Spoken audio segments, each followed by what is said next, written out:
Hello and welcome to Jung at Harp. I'm Deborah Henson-Conant and this is Kathleen Wiley, and today we will be talking about vulnerability. What is it? How do you be it? When is it safe to do it?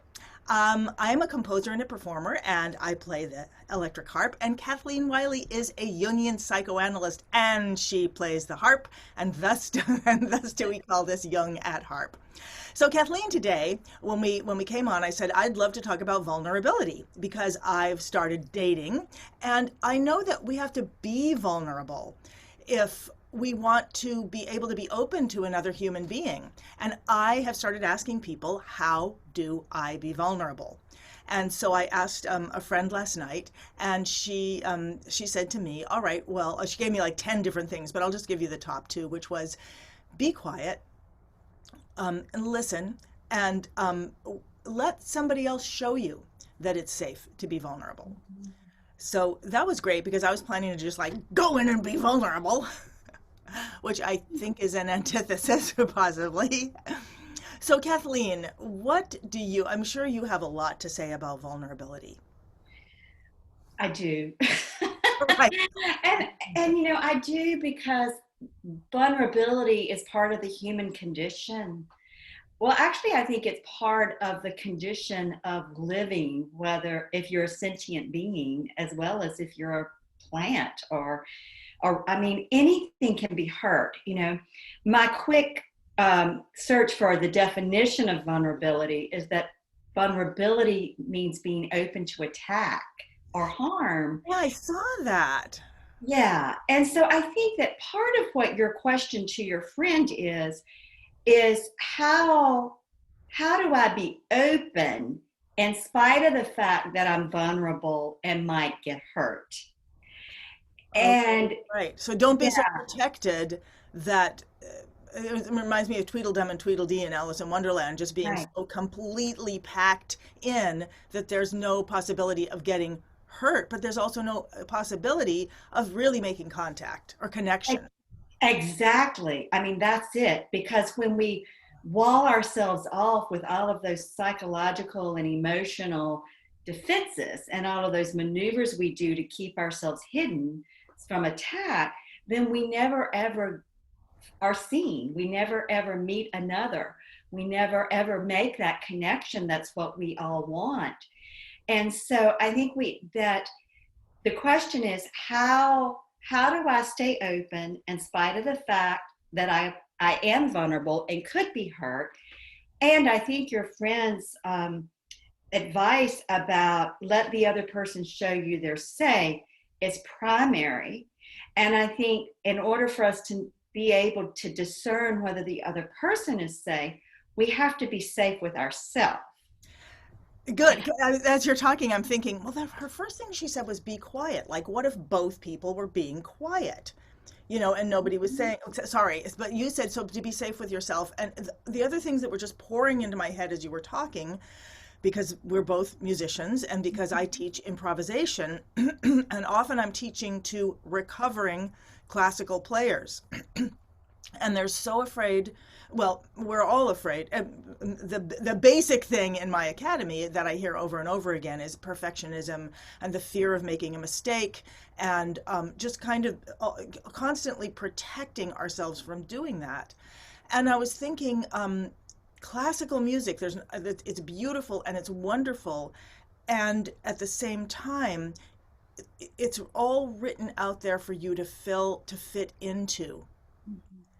And I don't think that's really the truth. I think it's there as a beginning for your self-expression, but I think that many people play it as if it is something to fit into, and any mistake would be terrifying.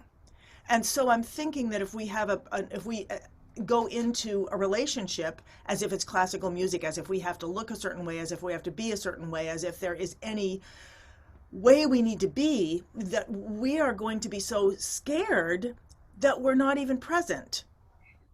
Absolutely.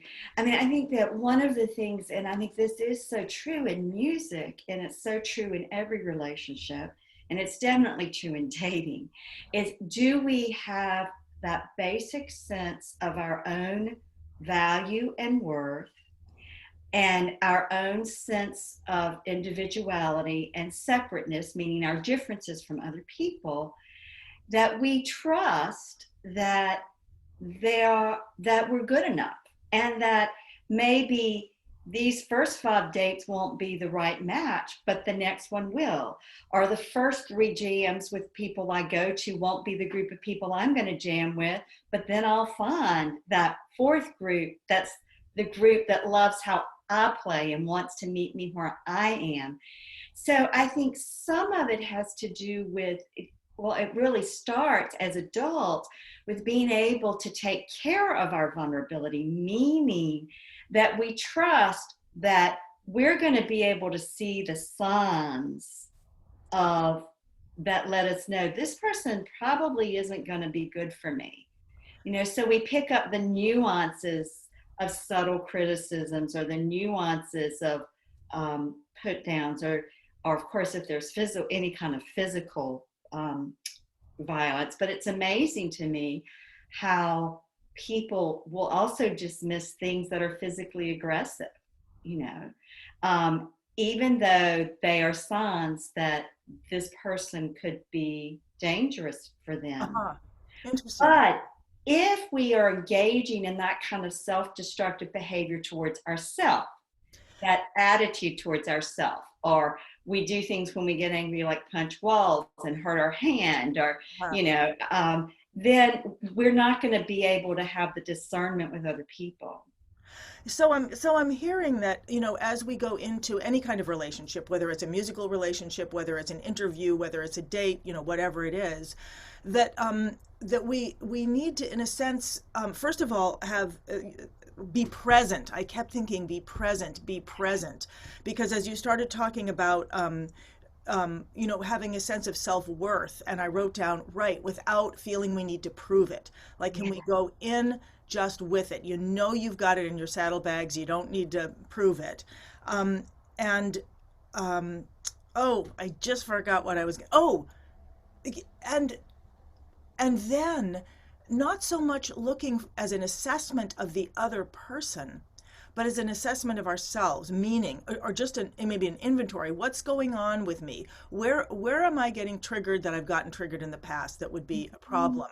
Can I sit with that? Am I going to a place that's going to shut me down? Where am I going in the adventure of me with this person, or this experience, or this piece of music? Where am I going in me that I don't want to go anymore, because I want to go to a new place? Yes.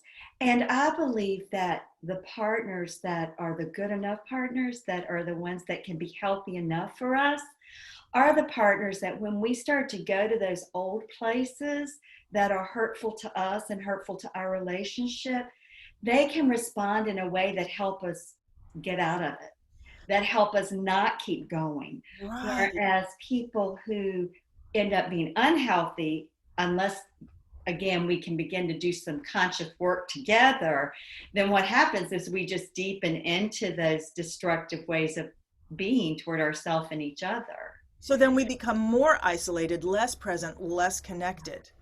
Yes. So one of the things on the list with my friend was like, who does this person help me be who I want to be? Mm-hmm. And in what ways? Am I going to the place that I want to be, or am I going to a place that I don't want to be, but maybe familiar and attractive because it's so, compelling, like anger, like resentment, like any of those sort of heightened states that are so seductive, that really are seductive.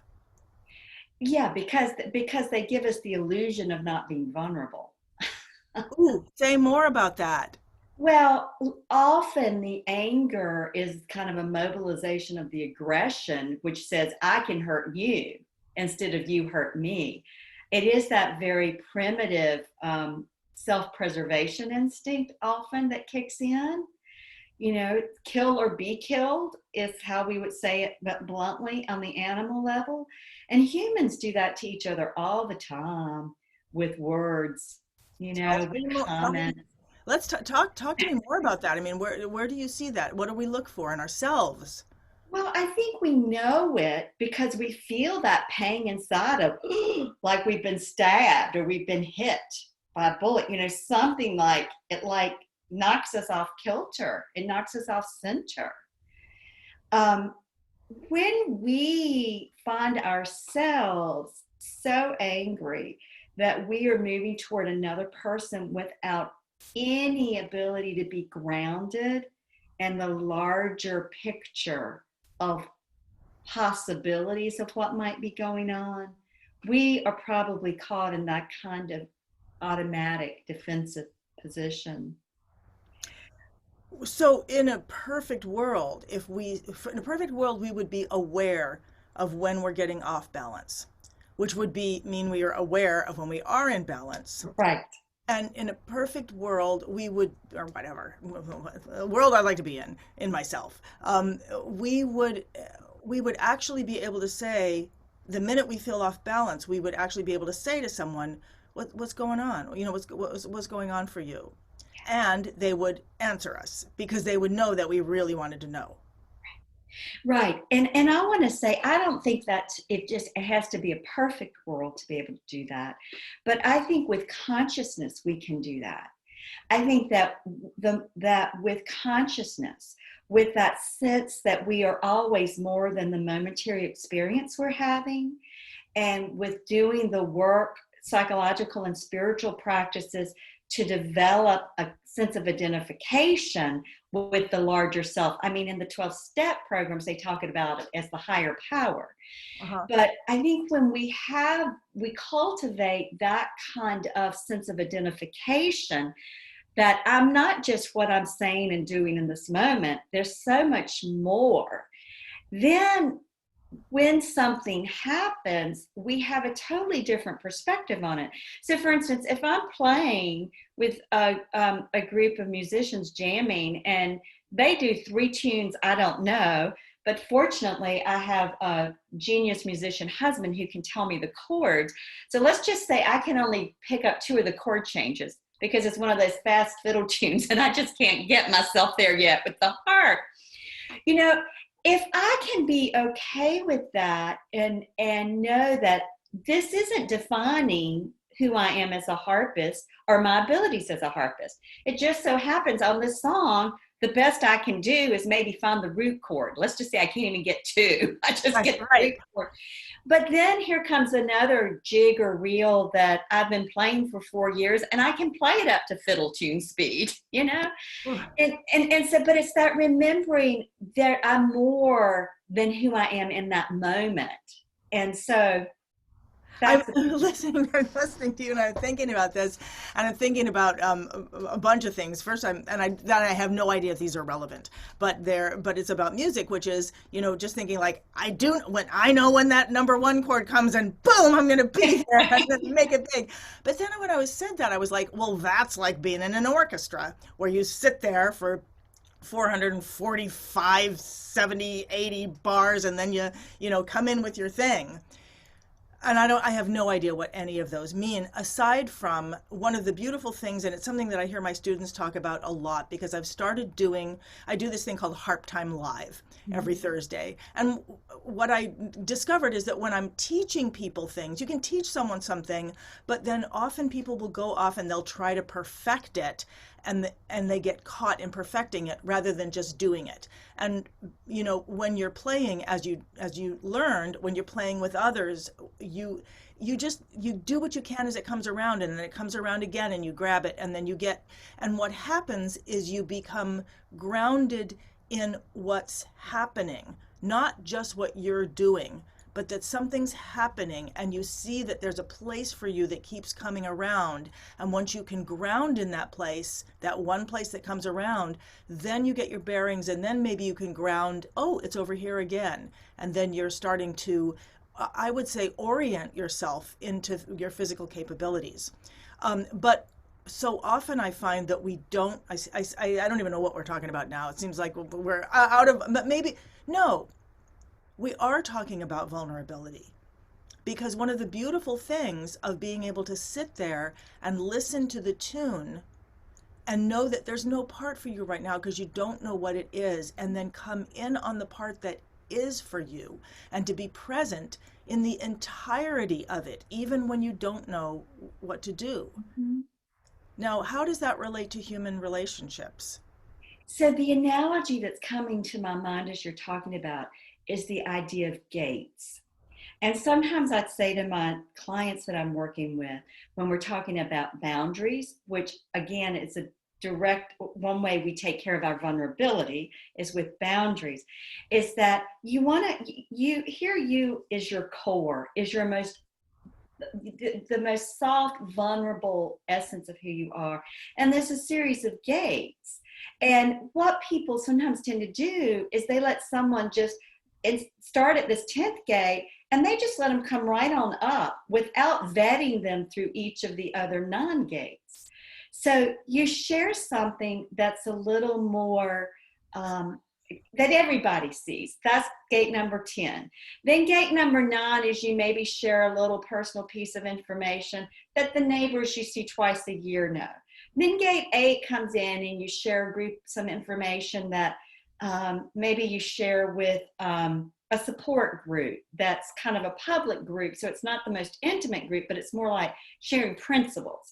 Then you come on into gate 7 and maybe that's where you share with a reading group where you do get more into your own personal material. And you let people in and you see how they respond. And you do what your friend said is you pay attention to how do you feel when you share that information with them? How do they respond? Are you safe? And then you gradually let people get into this most innermost gate. And I think in a way it's kind of like, I mean, maybe this analogy won't make any sense to anybody, but as I was thinking about, playing tunes and, just getting that one chord on a tune I don't know. So here I am in the outer gate. Well, maybe the 10th level is I'm just listening. And then maybe in the 9th level, I can get the 1 chord. And then maybe in the 8th level, I start to get the 1 and the 5. And then maybe in, the 7th, I've got the 1, 5, and the 4. And then maybe by the time I'm up here at number 3, I've got the entire tune, but I'm really getting to feel a little comfortable doing a little improv. And then maybe the time I'm in the innermost gate, I just am really playing what's I'm hearing in my soul. Right. So that each of the gates, there is a movement of more sharing of one's wide open heart and soul. So let me just, for people who don't know music, let me see if I can translate. Okay. So one of the things, and maybe we'll find something out about then. So one of the things that's really interesting about fiddle tunes and jazz and certain kinds of improv is that they're circular. They I don't know what else they're like. They have a periodicity. It'll be something like, and there's a sequence that's a musical sequence, and the sequence might be something like 1 4 5 1 1 6 3 2. I mean, that wouldn't be a good sequence, but it might be like that. And hearing that sequence and being able to follow that sequence while you're always listening to the melody can be well, Kathleen was saying there's different levels of it. And so most musicians often will get caught up by feeling I have to get every one of those chords. I have to get the whole progression. 1 5. Well, let's just say it's 1 6 2 5 1 4 5 1. I got to get all of those, and I got to get them in order. But Kathleen was saying, no, you can, if you start feeling how it's moving, get the 1 6 2 5 1 1, when that comes in, and then little by little start adding in. And it's reminding me, I often like to think of music as a language. And when you're trying to learn to communicate, there are there are words like children. When children do it, when adults do it, they're trying to get everything right, including the grammar. But when children do it, they're just trying to get the words that can help them get in the game, whether that's hand me the ball or whatever. And then when you get oriented to that one thing, then you can add more and more. So again, I'm not sure what this brings. I feel like I'm going off topic here, but. Well, I don't think you are in that. I think what we're talking about is that how do you take care of your vulnerability is we have to be able to realize there's a sequencing of opening to the whole. Ah. Just like with music, there's a sequencing of opening to the whole of the tune. And Or for me, it's a sequencing of coordination, and there's a sequencing of me being able to orient myself. It's an orientation. yes, so it requires presence, what you mentioned earlier, that Right. we have to be present. And this comes back again to the Yeah. trust, that we can trust ourselves because we are present. So I feel the niggling, ooh, so and so frowned when I did that chord. Or I feel the niggling when I share something with the guy I'm meeting the first time. You're meeting, I'm married now, so I don't do that, but and they frown. You know, that we pay attention to those nuances and we're able to say, okay, does that really matter to me? Or am I gonna get paralyzed by that, or I'm just going to say, well, that's their stuff, and I'm going to go on. I Uh-huh. mean, I think that presence that we bring to listening and orienting ourselves. Right. And I was thinking, to be able to be present when you know you don't know what you're doing, when you think you don't know what you're doing. In other words, you think that what you should be doing is playing all the chords. Mhm. But in fact, you can be very present when you don't know all the chords, and let yourself start to feel the harmonic rhythm, Yes. if you are willing to suspend the disbelief in yourself. you know Right. So if we think about your dating and meeting someone for the first time, then you might imagine that you're showing up as the musical instrument and all that you know about playing the musical instrument, and you're wanting to join in with this other person with their instrument and music, but you have to listen. You have to orient yourself. And right. that intimacy that happens up here in this first, most innermost circle doesn't happen immediately, that it starts just like with learning to play with another musician. But of course, now we're talking about the exchanging of the music of the souls vis-a-vis words and stories and what one shares of oneself and their likes and dislikes and their life's, adventures. But it's the same principle or dynamic at work. Well, as you're saying that, I'm thinking, what happens the first time I get together with a musician to play, especially if we're going to Mhm. improvise? And what do we choose? When we sit down, we want to know, what works on your instrument, what doesn't work, what's our vocabulary here together? And we often start with a blues because it's something that we, depending on the musician, that we'll all know. Or if it's not a blues musician, I'll just pick a progression or something to go on, and then we keep moving, and then we see. And it's interesting because I did a series of these with a guy named Billy Novick, who's a wonderful clarinet player. And I haven't really shared them, but it was really interesting to see us, because we just put a camera on when we sat down for the first time to play, and just kind of, went through how far can we go with each other musically? At what point does one of us fall off the cliff, or do we fall off and come back on? How far can we go? Yeah. I have watched I've seen a handful of those, so you must have posted them somewhere, and I saw them. But I mean, I think that's a great example. It's like, you know, our, well, I'm having converging thoughts, so sometimes I stutter. um, Sometimes I think as adults, well, all of us have a baby inside of us that wants somebody else to take care of us. Okay. One of my Jungian analysts along the way, he used to say, we're all far more baby than we like to admit. And I think when it comes to our vulnerability, this is an important thing to remember, is that we all do have a baby self inside of us. And we all know how vulnerable babies are. I mean, they're helpless, they're dependent, they can't move on their own, they can't get their own food. I mean, they talk about open to attack. So we all have this baby self. And if we're going to be able to open in relationship and be vulnerable and be safe, we have to be taking care of our baby. because no one else can. Because once we're adults, we really aren't babies. That baby in me is still alive and well. but we all know what happens when our baby comes out with our intimate partner. It usually doesn't go well. They usually are not interested in taking care of our baby. And we have all been on the receiving end, and we're not interested in taking care of their baby. Now, there may be. So how do you take care of your own baby? And can you get a nanny?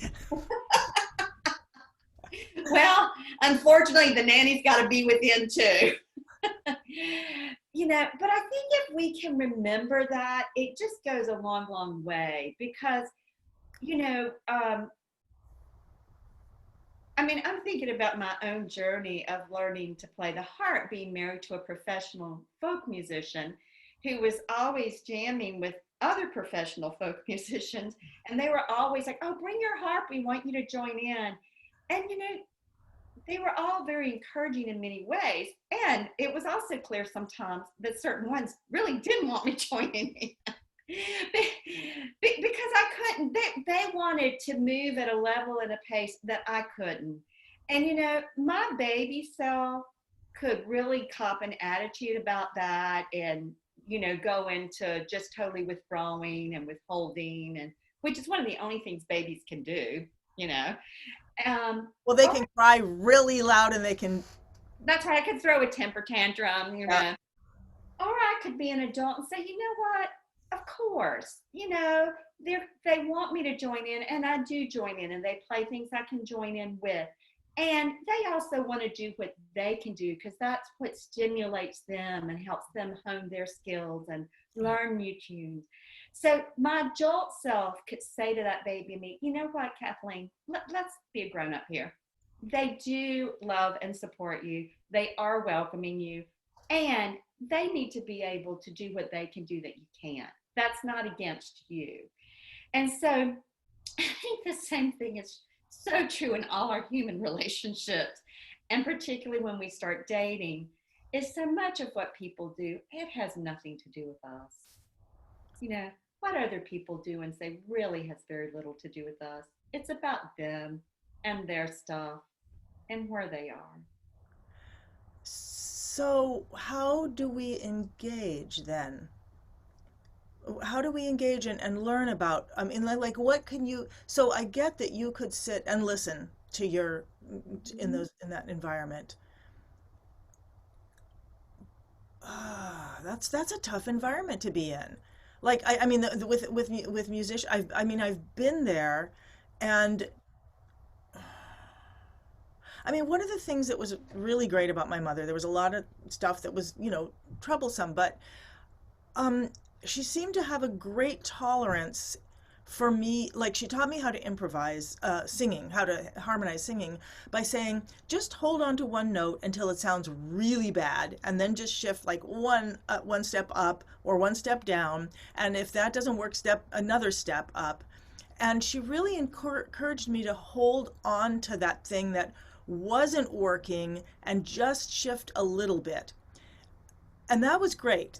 In that way, she wasn't a perfectionist at all, and she really taught me the game. But I know, like I had my ex was a runner, and he literally could not run with me. Like he would like fall over. He was such a faster runner than me. They would literally fall over and just couldn't. And it was so irritated to try to run with me. So we could never run together. And I just felt less than or more less than. And I was on tour with another runner who was another great runner. And we were in France, and he said, hey, you want to run up to the hill? And I was like, I'm sure you won't want to run with me. And he was like, no, let's do it. And we did. And I was like, seriously, Tim, just go ahead. And he was like, no, this is fun. Let's do it. The whole time it was fun for him. And I was like, how is that? How is it that he was okay with it and another runner simply couldn't do that, couldn't enjoy being with someone who wasn't a good runner? Well, you're asking a good question, and I don't have the specific answer because I don't know the two people. But what I can say, just kind of from a theoretical point of view, is the running meant different things to each of them, and the slowing down to run alongside you meant different things. Oh.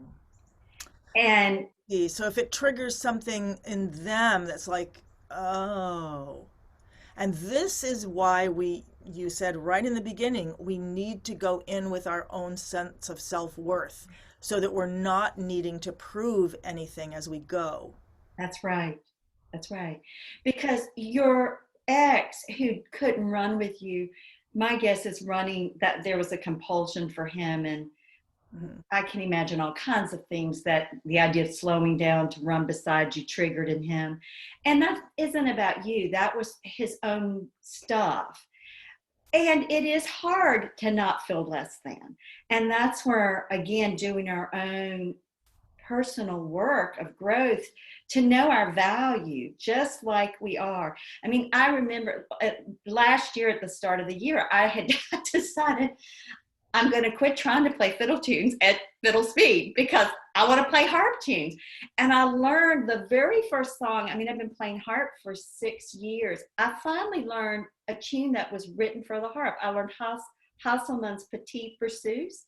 Finally, I'm probably saying that wrong, so apologize, but A little lullaby, whatever, yeah. yeah, a little lullaby. And I learned that. And when I would play it, John would say, "Oh, that's gorgeous. That's not like, you don't play anything else like that." And I would say, "It's because it's the only harp tune, only tune written for the harp I play.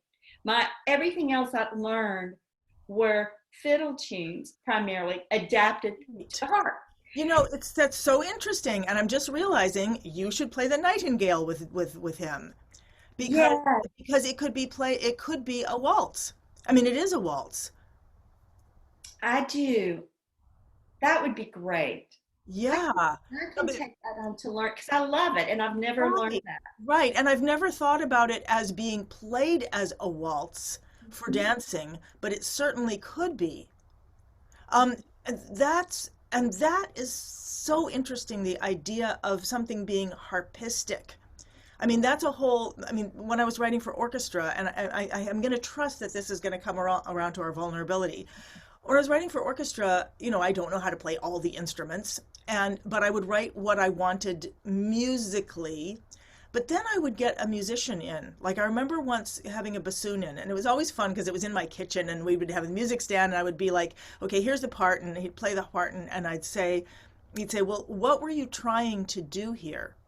And I would say, well, I want it to feel like this. And he would say, aha, well, I see what you're trying to do, but a better way to do that for the bassoon would be to do this. And I began to understand that for every instrument, there were things that were just, you can push the instrument. And of course, I've spent my whole life pushing this instrument into other areas. And I love doing that exploration. But then there was also something that was um, is so in sync with the physicality of the player, the physical reality of the instrument, and the history of playing Mhm. that created something that was bassoonistic or harpistic. Yeah. So I'm hearing you kind of feeling connected to your instrument and your position, your role as a player when you're playing this tune. How can we bring that back? And I know we're getting near the end. How can we bring that back to bringing our vulnerability into a situation, or finding our place in which we're present and safe so that we can really bring ourselves to a relationship? Yeah, so I think for me, where my vulnerability came in there is in my desire.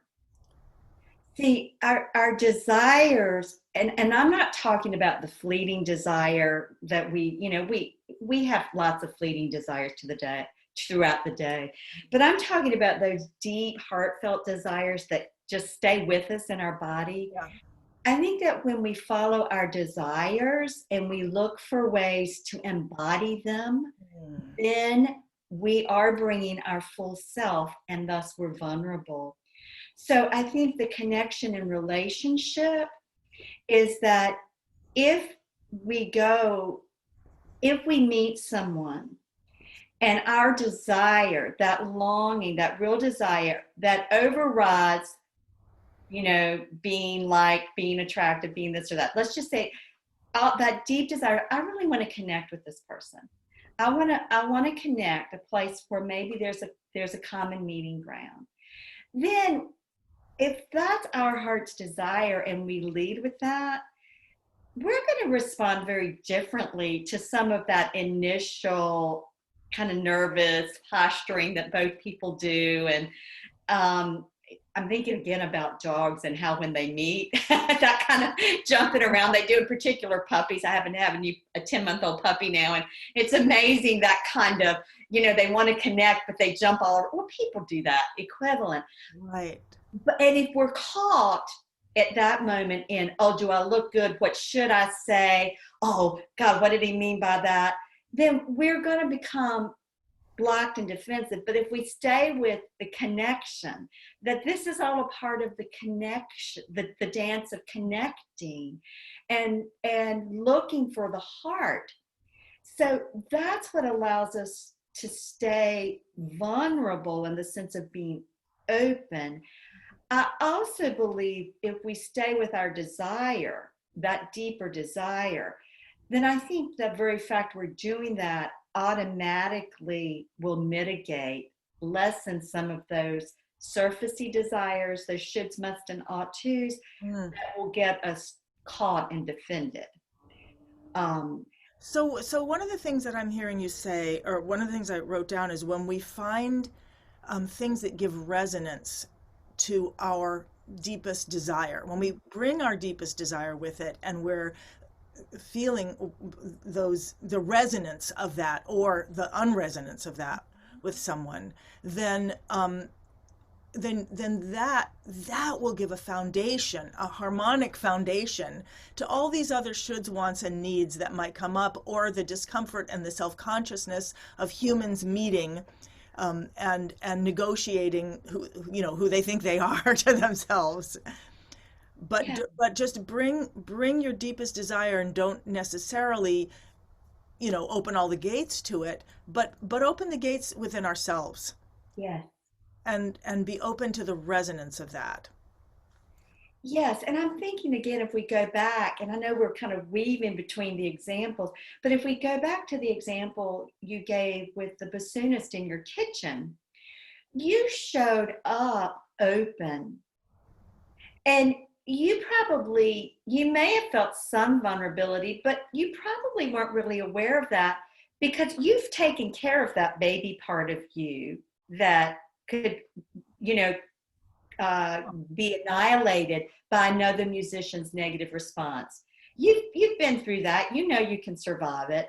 So you were able to show up with your presence and be open with your deepest desire. And when he said, what are you trying to do here? You could put it into words. And then you were open to how he would help you shape that. In a way, that is what happens ultimately, that ends up into intimacy and partnership, is that we share our deepest desires and the other person responds in a way and we move forward together. The bassoonist's deepest desire was to be able to express what you wanted on the bassoon in a way that any bassoonist could play it. Right. You had that skill set. So you work together to co-create something. That is what happens in intimacy. And part of what we can't end without me saying, and it's a mystery. I mean, we're talking about it, but the bottom line is we all know when it happens, it's like magic. It's like the hand of the god and goddess has touched us. So I also want to say that we are talking about a process that is really bigger than the human ego. We can't orchestrate it. We can't make it happen. And you know that from playing with musicians. As you're speaking, I just was thinking of a moment when I was was rehearsing with a symphony, and it was in a rehearsal. It's an empty hall, huge empty hall, and musicians on stage. And we were playing the Nightingale. And when in rehearsal, I get to turn towards the orchestra rather than turning away. So I was turned towards, and there was this incredible English horn solo. And it was, it was so beautiful. He was playing it so beautifully that everyone was just breathless. And after that, we all realized that even though this was rehearsal, we were not going to stop. We were not going to fix anything. And we were just playing for each other in that moment. And it was a peak. I don't know why I thought of this right now, but it was this peak moment that we kind of pulled out of life, that was just exquisite, where each person was, you know, I don't know if, anyway, why don't I think of that? I don't know. Does it relate to what you were saying? Well, I think it relates in that it's one of those places where you were all there, you all showed up with your passion, with your desire, and with the heartfelt presence, that total presence. And in that moment, something magical happened. You Right. all I didn't just, expect it, but right. there it was. And I And just realized that it happened in part because this one person took, he didn't play like he was playing at at a rehearsal. He Mhm. played as though this was the real thing. I mean, not, I mean, people generally do that, but with all heart and soul. And then once he did that, everybody else, he opened the door for everybody else to do that. Yeah, yeah. Sorry, I interrupted you. No, no, no. That's okay because it's again, I think it's part of how what happens as people become more intimate.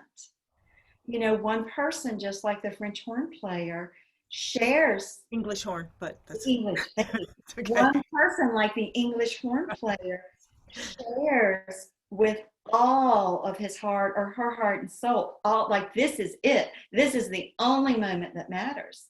Oh, And it then is an invitation for the other person. Sometimes people take the invitation and sometimes they don't. It's part of how you know whether or not you're safe. okay. Yeah. Wow. Oh, Kathleen, Mm. thank you. I just love these adventures with you. Wow, thank you. And I'm gonna go back and listen to this because I want to hear more what you said. Ah, that's my little puppy. Good. I guess it's time to stop. Okay, all right. Okay, thank you so much, Kathleen, and I'll really look forward to seeing you again next week. Okay, bye-bye. Bye bye. Ah, stop. Stop.